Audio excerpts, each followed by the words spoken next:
We went live March of 2024, and within 6 months of going live, we had doubled our speed to market. So we were averaging about 7 days to get items online, and we had managed to get that down to under 3 within 6 months. So it's kind of crazy. And before I flew out here, of course, I checked the numbers in preparation for our big show coming up. We're down to 2.3 as we continue to mature on the platform. And what that has allowed us to do is really spread the breadth of what we're able to impact.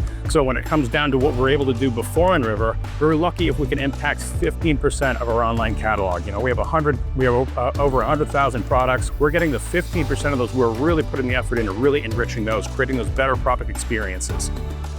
Since we've installed Inriver, in the last 6 months alone, we have impacted almost 70% of our online assortment. And so we're front running our vendors for them getting us information. We're looking at our data, we're finding challenges, we're finding where we have conversion problems. We're able to react to that much quicker, faster than they're even giving us data at this point. So it's been an absolute, again, it's been a game changer for us.